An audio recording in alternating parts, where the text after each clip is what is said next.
Greetings and hello.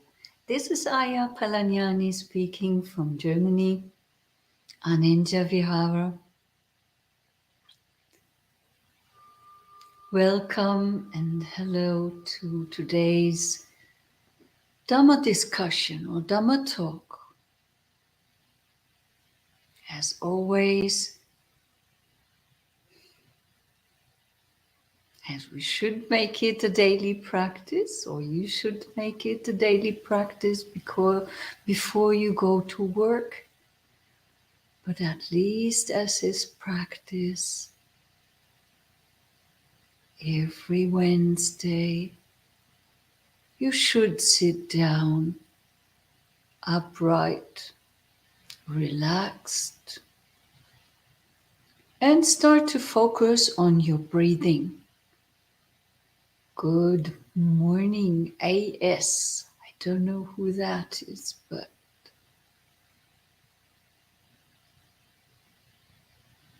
whoever that may be, who is listening now or watching this video later, let's take some deep breaths and bring our body into an upright position.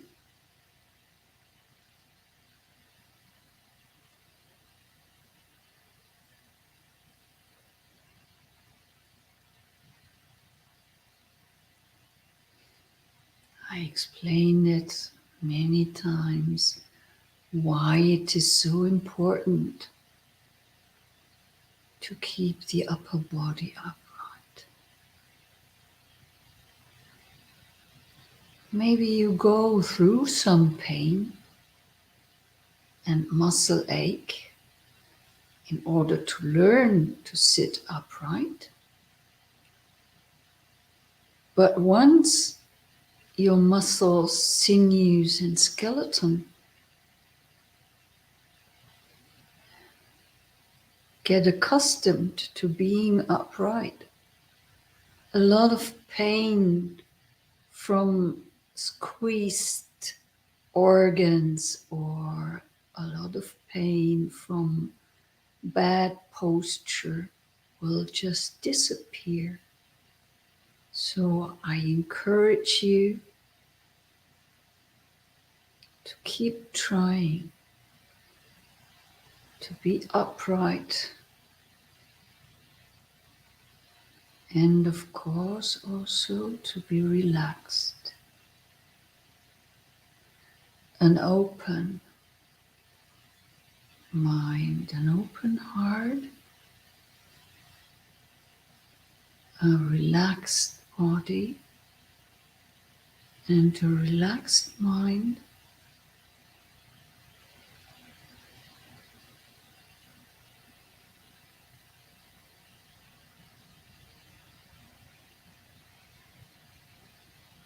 Is just ready to take the moment, to see the moment as it really is,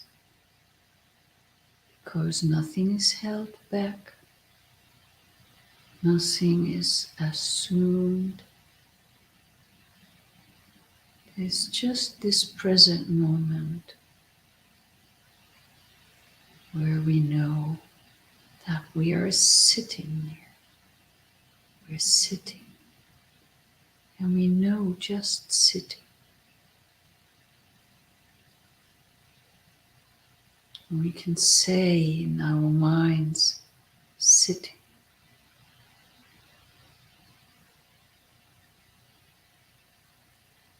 And feel as the body sits. And more important than feeling is knowing it. Because that is knowing the present moment. And when the breath comes in and fills our lung with fresh air,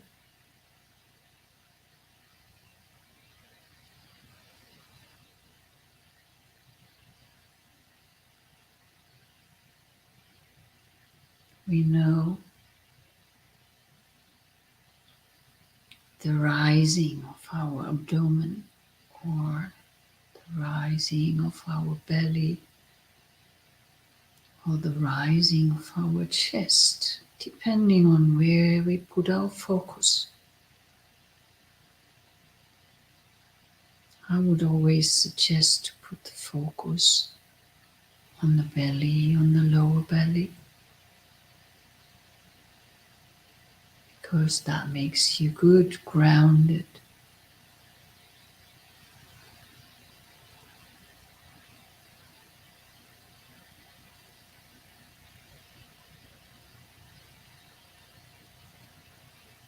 And nothing more than that happens. Nothing more than breathing in, knowing, rising, breathing out, knowing that the belly or the chest are falling back into their relaxed position, and then sitting, rising, falling, sitting. I speak it out loud now, but you do it at your pace,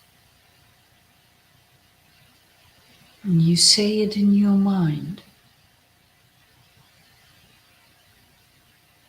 That helps you to be in the present moment, because when you say rising, it is exactly the same moment when the belly rises. And that is exactly the same moment when the breath comes in.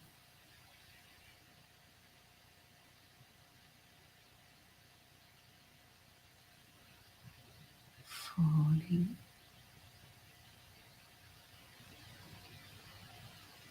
sitting.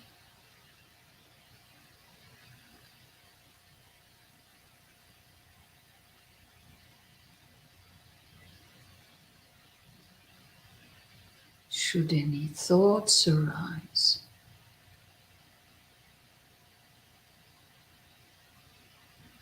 we don't attend to them.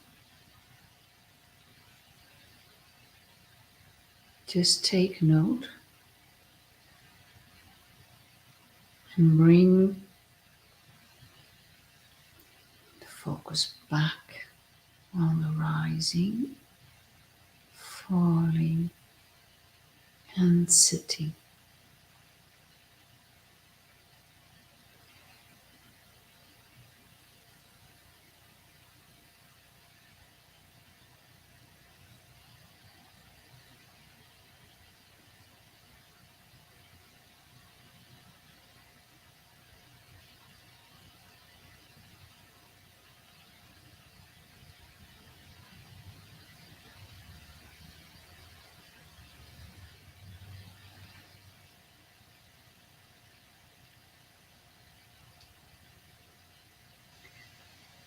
And when you start your day,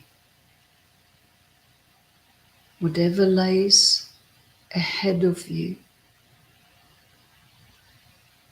or when you finish your day, whatever lays behind you, you just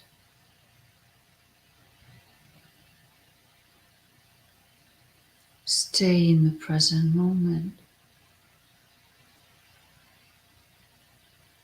not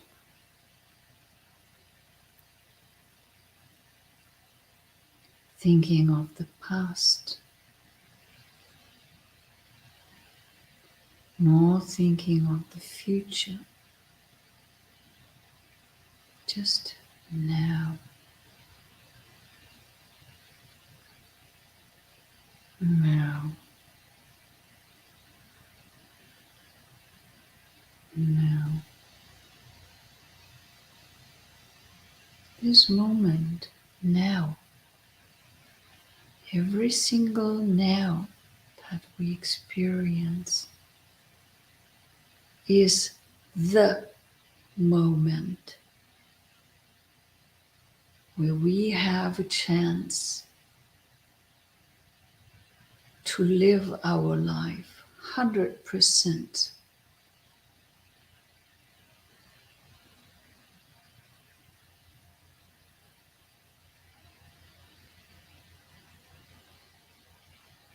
When you're with a sitting and you know that you're sitting, then you are 100% with it. You're living actually in that very moment.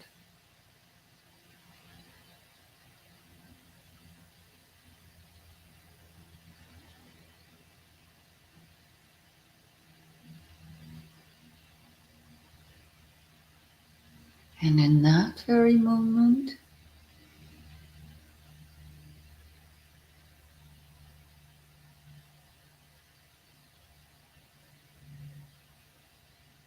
in each and every single moment,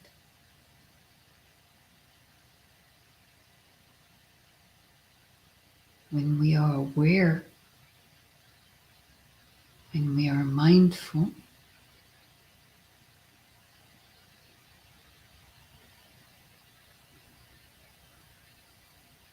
we can know the wholesome or the unwholesome.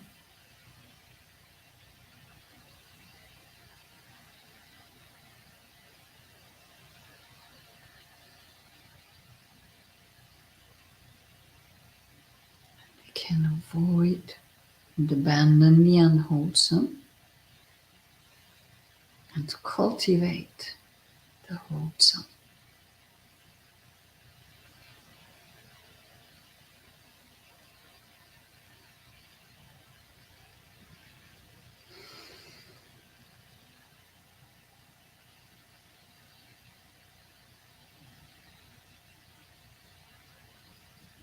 And we can, for now, just be ready for the Dhamma.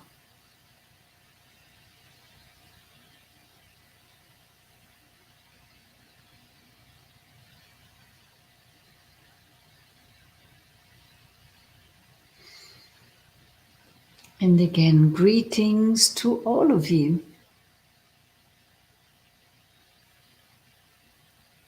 Greetings to Nepal. Greetings to, I don't know where you are all coming from, but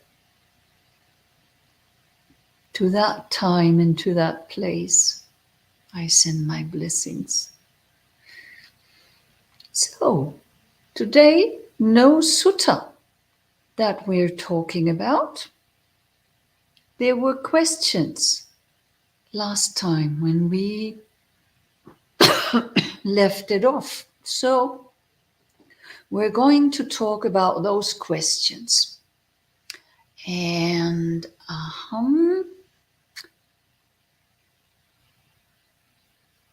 there was that very wonderful quote by A.S. that said, "Take it seriously, not personally." And that led to me saying, okay, this is so beautiful. We talk about it later. We talk about it on next Wednesday, which is today. So this is the first thing. This stanza led to more questions. So the first question that arose is, why do we actually take things personally? And then why should we not? Why is it not a good idea to do so? And then how is it possible not to take things personally? Because, it has to do with us, no? Things that we experience, good or bad. So how can I, when I experience them, not take them personally? And if we have some time left, we can talk about how we can develop positive thoughts and how we can direct thoughts to wholesome things like keeping the sila and so on. So, first question was,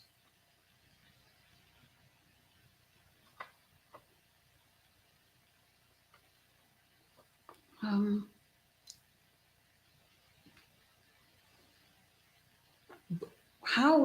why do we take things personal?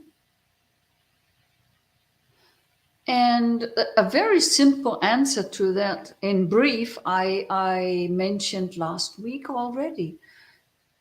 Mainly because there is an I. There's the thought of this am I. And the things that occur to me are my experiences. And when I'm offended and insulted by somebody, then I am insulted and I am offended. So it is very natural for us to think that way. This is how we grow up. I think I gave that example earlier, but as a child, some of us were told there is a Santa Claus. And we believed it. We believed there is Santa Claus, and this is the one who is bringing the gifts on Christmas. And since we wanted those Christmas gifts, and we saw the benefit in believing, and we saw the benefit in it happening, there was no reason not to believe that there is, in fact, a Santa Claus who brings then the gifts.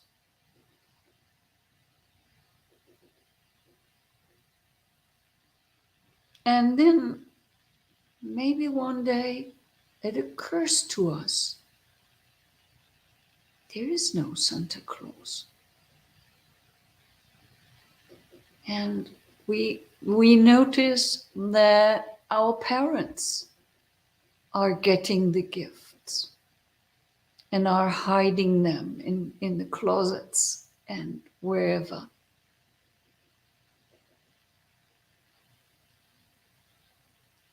So then some sort of wisdom arises, and we don't believe everything that was told to us. In that case, that is very similar to believing there is an I. We learn there is an I. There is a self, we have an ego, we need to have self-confidence, self-awareness, self-whatsoever. And we learn by observing our parents, everybody else around us, how to make up this self. So we're spending a lot of time with creating this self, this idea of I am this, I have that, I think thus. And then it's too late if then it happened. By the time of the age of 7, maybe, we have the strong belief that I am, or that there is a self. So, and when there is a self,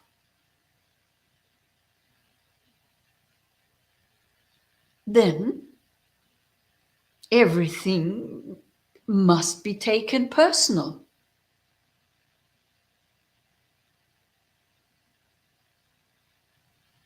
Because if somebody tells me I'm an idiot, and there is a self that grasps this idea, and then there is a reaction to the grasping. We feel either hurt, or we feel that's unjust, that's unfair, we get angry, or if somebody gives us some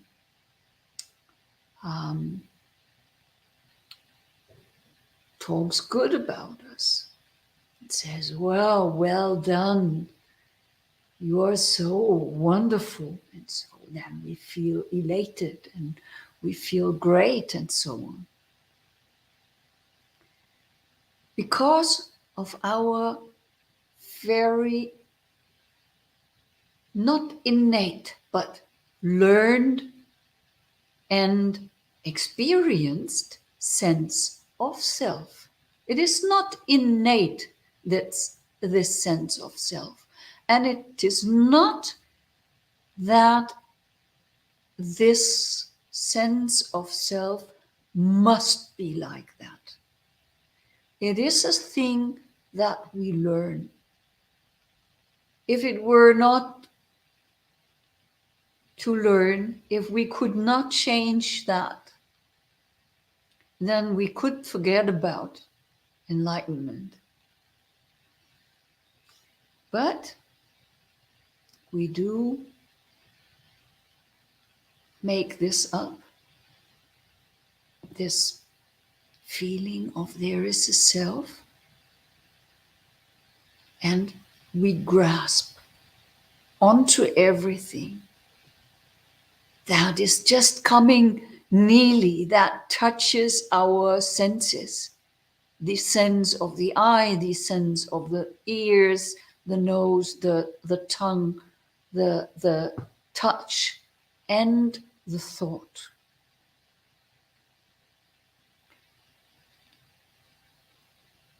So this is basically where our sense of self comes from. It's just made up, and we're grasping onto it.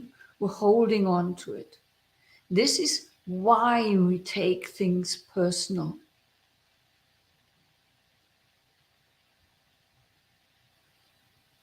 And the more we learn that there is not such a thing as a self, that there is no entity that has control over everything, that could do the things as I want them. Yeah. So the more we understand that, the more we approach, the more we will be able to not grasp and to just let go and to listen if somebody says, you're an idiot, or, oh, you're so wonderful. We don't take it as I, me, mine. We take it just as that being said.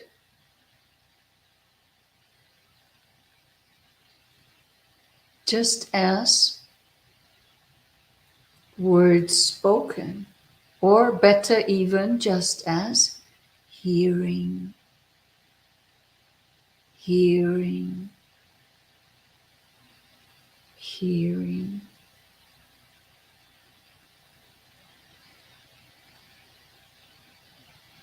So the clinging and the grasping, the picking up all the things that come to us is a problem here. Well, I shouldn't say a problem. It's the thing happening, actually. It's not a problem. That's what happens with a normal mind. A trained mind, a mind of a person who practices the Buddha's Dhamma and who has learned to just observe things and not to take them personally, would just know the things as they are. And we can train this. You know, in our meditation method, we name the things. When there's a sound, we say hearing, hearing.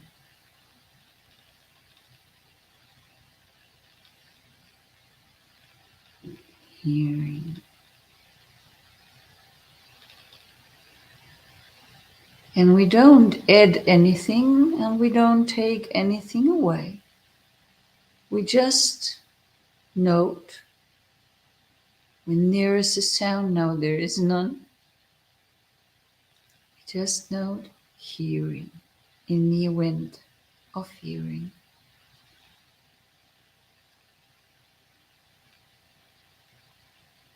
And we don't grasp it. We don't pick it up. We just leave it there. And when there's a thought, and we say thinking,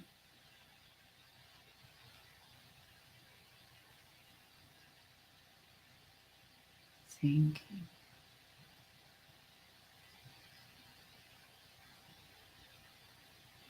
thinking. That doesn't have to be 3 times every time, but just as long until it goes away. Thoughts can be persistent, but once you noticed that you are thinking, you name the thinking, thinking, until they go away. Another thought might occur, but that's not the same thought. That's a different thought because it's a different moment.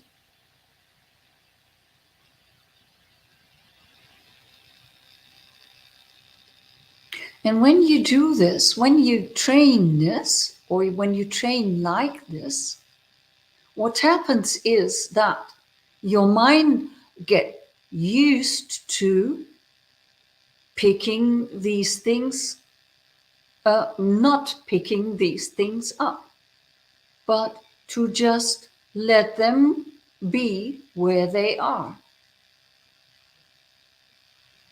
And the more you train it, the more it becomes a habit. And when you train it a lot and it has become a habit, then you really don't pick up every little detail. And then somebody can be right next to you and yell insults into your ear, and you say, hearing, hearing, hearing. And it just remains outside. It does not touch yourself. It doesn't, it has no chance actually to get inside and to become insulting because you don't pick it up. That's the point. You know it, but you don't pick it up. So there is no reaction to it.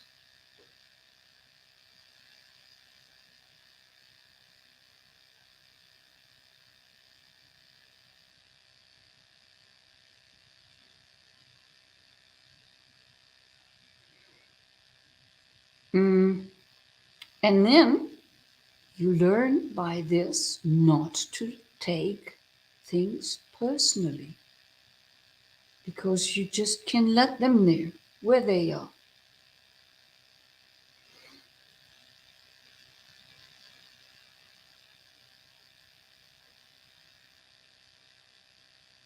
There comes a question in that sounds very interesting. It's in German. Some of you might not be able to. I'll translate this later.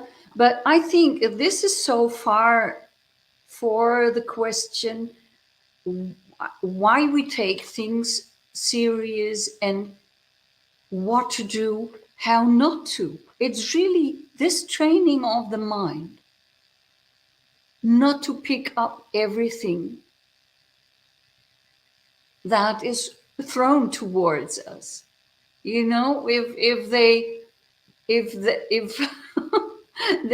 that saying, if no, I don't remember, something with lemons. No, if the life throws lemons, well, you don't pick any up.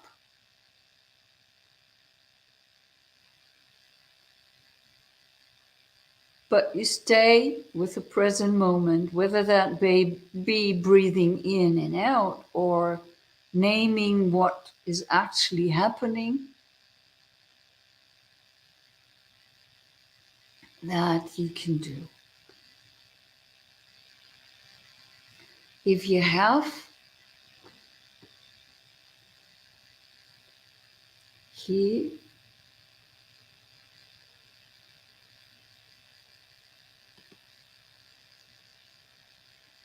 let it go, let it be, says it's personal if we pick it up, seems to be.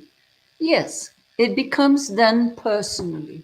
If you don't pick it up, it's just what it is, good or bad. Nobody said that we have to like everything, and there is no point in liking everything.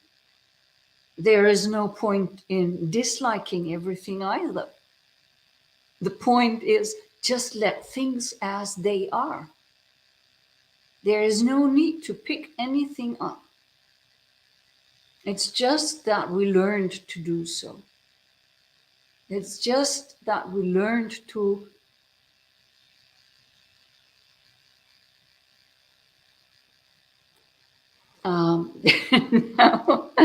now, many comments come in with lemonade, lemons and lemonade. Yeah, no, I don't think this is a very correct simile. You don't do anything with it. You just let it. Nothing happens. Just let go of it. Then it is really not personal. Then you really don't take things personally. If you make lemonade when life is throwing lemons at you, then you pick something up and you make something with it. That is good for the start because you try to transform the bad that you experience into something good, into something useful. But in the end, we just drop them. We drop lemons, lemonade, and everything. And then there is nobody who can take things personally anymore. Now, here, AS was the one who brought forward this discussion. So he brings something in. When we can see the benefit of an admonition and it still stings, it will be good practice to not get carried away with the sting of the words. Right view, calm the sting. Yes? Oh, yes, absolutely. And you can be sure that when it stings and when it hurts, there might be something to it. In particular, when it is an admonishment by somebody who is lovable and by somebody who teaches in a loving way. And when it still stings and hurts, then most probably there is something to learn still. And yet, the practice is to hear the admonition,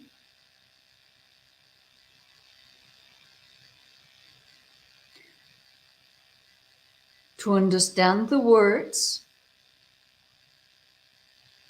to feel the sting, to feel the hurt and the pain,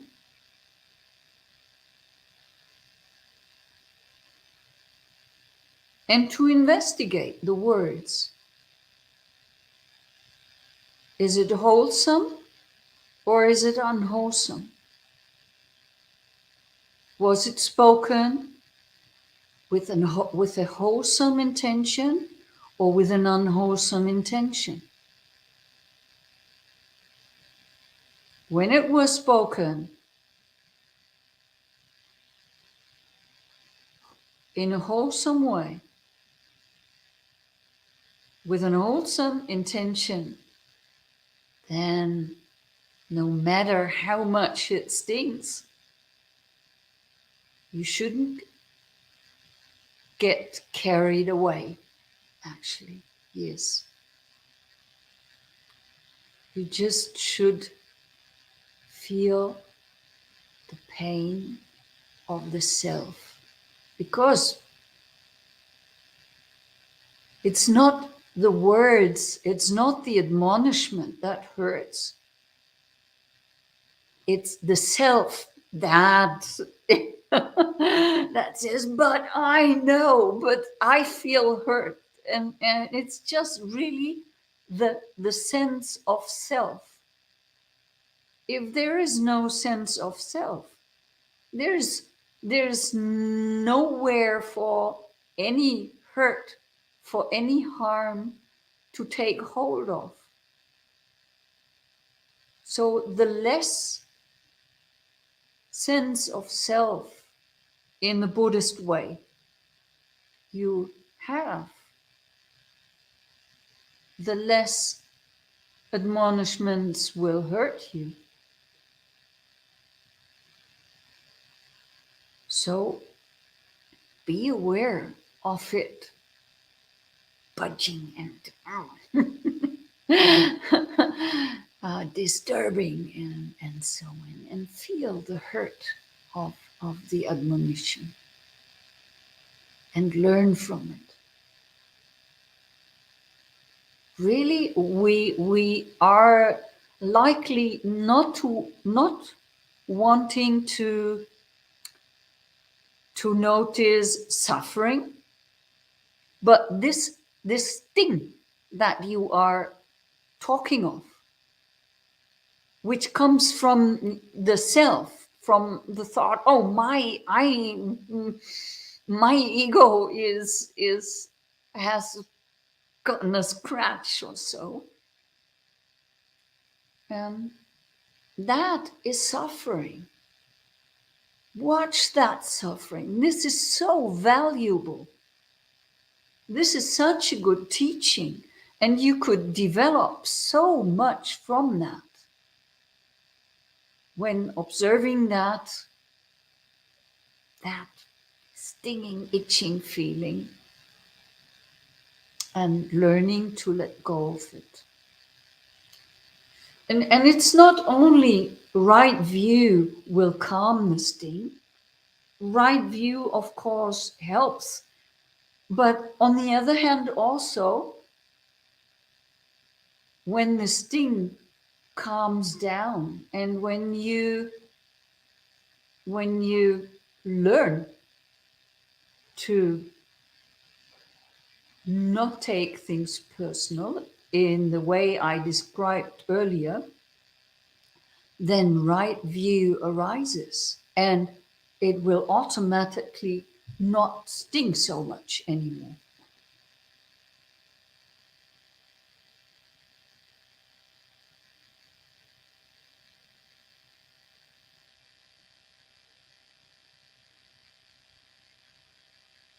Okay, then, okay, we talked about the lemons and the lemonade. We don't make anything. Mm-mm. We just let it. That's, I think, best we can do.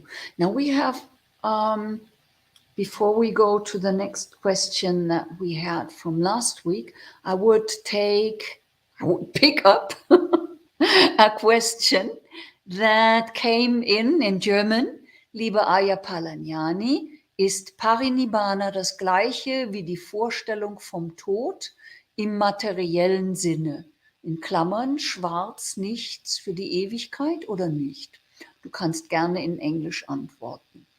Dear Ayya Phalanyani, is parinibbana the same as the imagination of death in material sense? Entre parentheses, black, nothing for eternity, or is it not?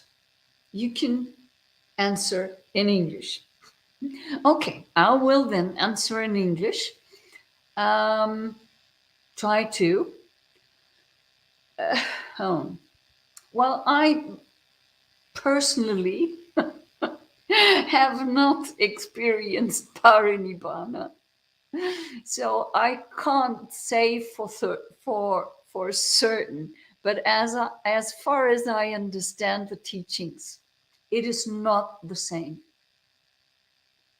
I know from my personal meditation experience that there are meditative states that are kind of just black, or you feel that there is nothing, or that feel kind of you don't know of any time or so. And there are so many meditative experiences that it is not possible for me now to know or to talk about all of them. There are experiences where people like experience something like black, and this mostly is not a too bad state, but it's not good either. It's just a state. It's and it has nothing to do with nibbana or parinibbana. Parinibbana is a state of extinction. Nibbana is a state where of cessation,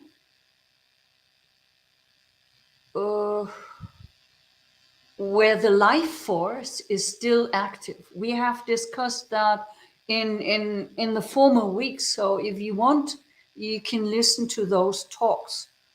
We talked about exactly the state of nibbana, of cessation. Parinibbana is when somebody who is a Buddha or an Arahant leaves the body for good. And then not only the self dissolves, but the five khandhas dissolve as well. That is parinibbana. So that is totally different than any imaginations of death or any imagination of any material thing. This is totally out of the material world and has nothing to do with death in or with imaginations of death in the material sense.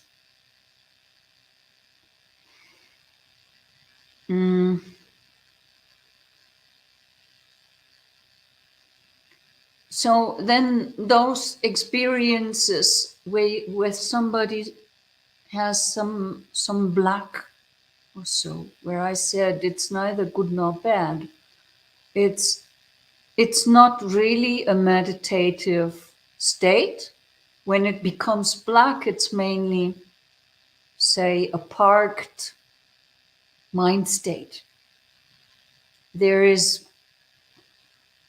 it's not really a jhana, for example, it's not really nothing. So it comes by and through meditation, but it's not really yet in a meditative absorption. If you talk about nothing or eternity, that could indicate some jhanic states, but people experience all sorts of states, and try to explain in words that uh, if there are sometimes no thoughts for a minute, then somebody tells you, oh, there was nothing. But this is by far not anything near Nibbana, or not even anywhere near meditative states. And other people sit in the higher jhanas, in the plane of nothingness, say, and um, just mention Margie Connolly on the margin randomly, that oh yeah, there was nothing. So you never know. You when you talk with the people more about their meditative experiences, you then understand what they are going through. But in no way this has anything to do or is in any way comparable with Nibbana nor Parinibbana. I think I said enough of that. If not, continue questioning. How do I get this away? There.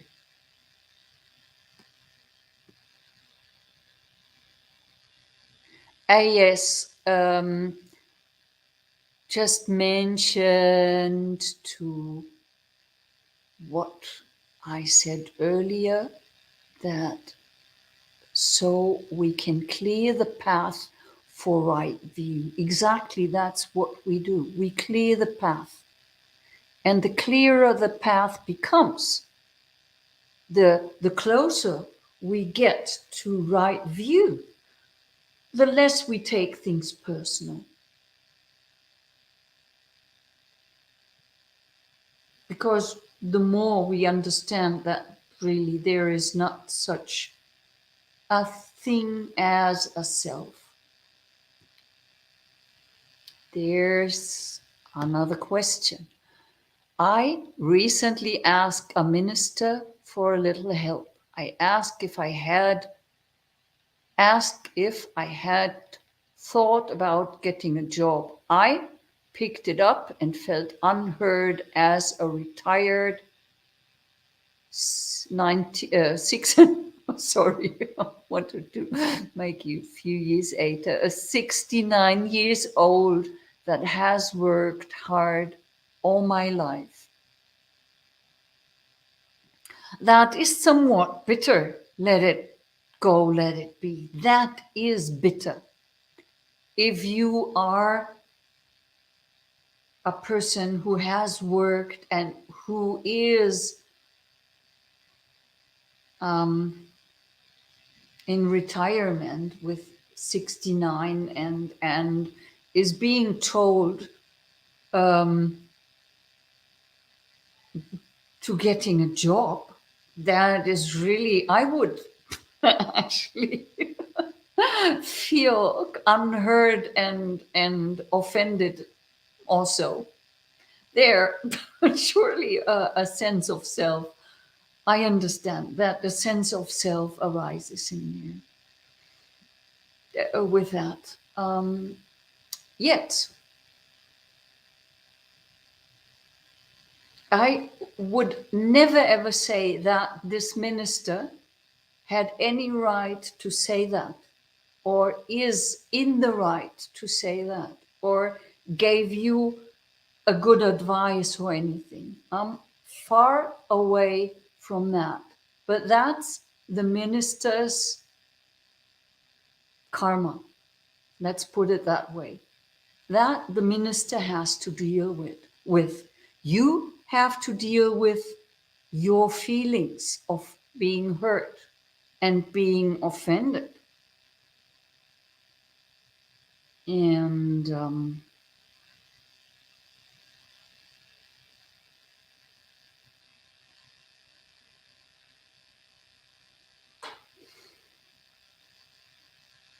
yeah, there, in that case, really, I think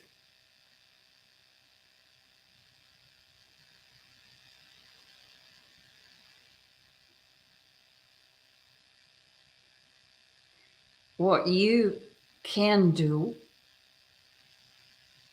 is just to make sure that you don't have any hard feelings or any hatred for that minister. That doesn't mean that you don't need to stop asking him for help, or that you need to stop to ask other people for help. That doesn't even mean that you don't need to annoy him, but just make sure that whatever you do it without anger and without resentment, but just because there is really a need in your case.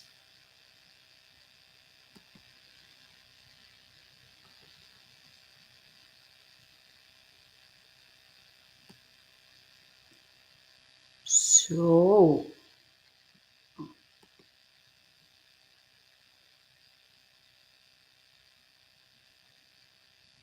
yes. So, then I think we have a few minutes. I don't remember the name of the person who asked that question. But he asked, it was a man that I remember, how can we develop positive thoughts, such as recalling, practicing, or such as recalling, remembering to practice sila, and things like that.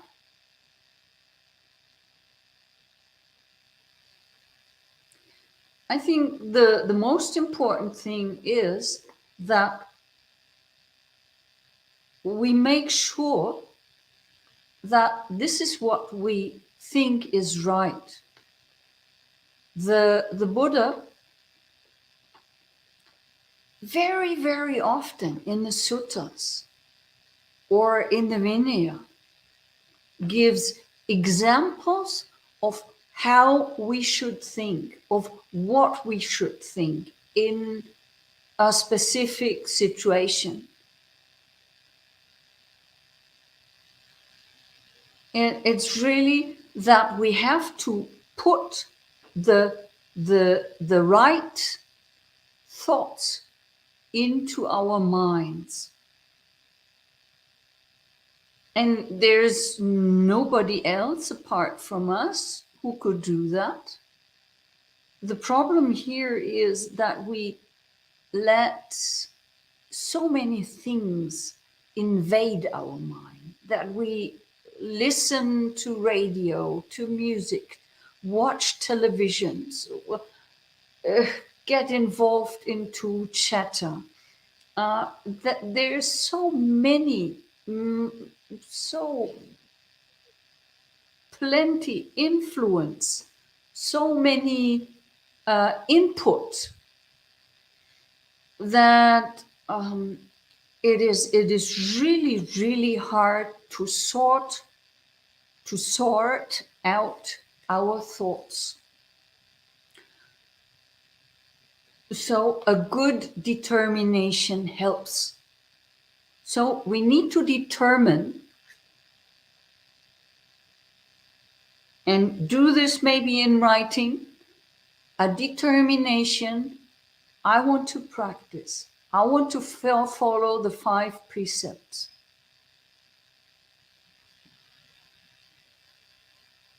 I want to practice sila.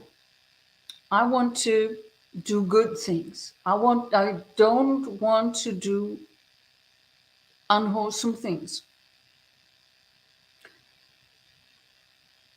It's not only the writing down is just a reminder. It's something that has to happen within your heart, that there within your heart needs to happen a decision making, not in your mind only, not in thoughts only, but really your heart must feel that the change for the good is necessary.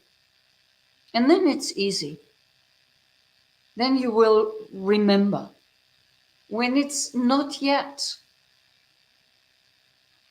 in, say, in those safe waters, you need reminders from outside. You need like little notes that you write yourself down, messages on your telephone, maybe a kalyanamita, maybe a friend with whom you exchange little reminders on a daily basis.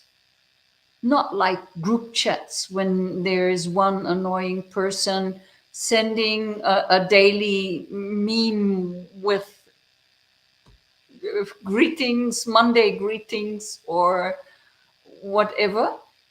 No, a real companion on the path who wants the same, who wants goodness, who wants to let go of ill will, and who wants the wholesome in life.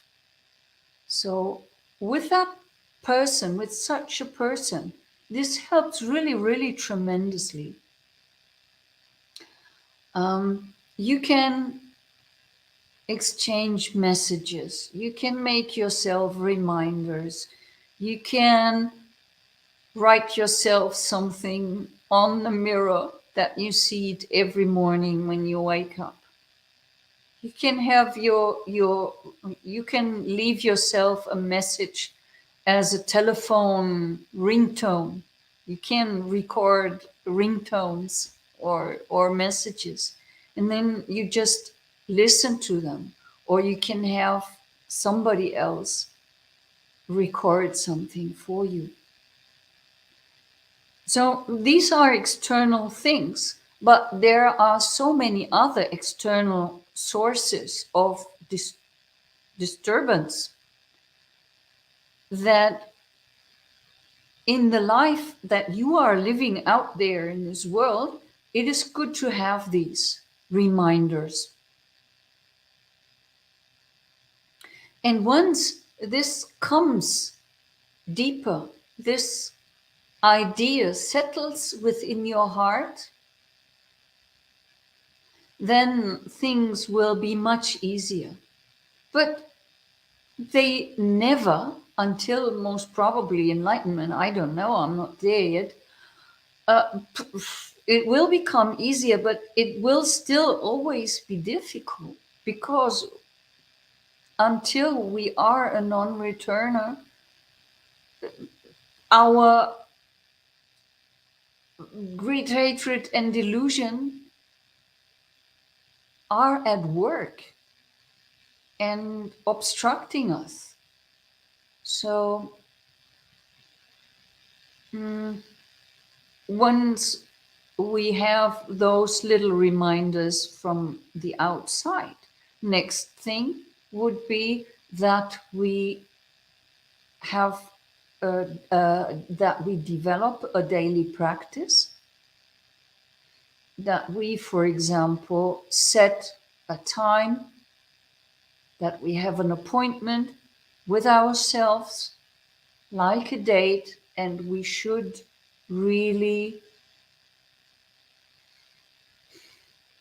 treat it as the most important date with the most beloved person that we can date. And that is the date for meditation practice. That's a date that we have with ourselves. That's the date the time when we sit on the meditation cushion and purify our minds and purify our hearts.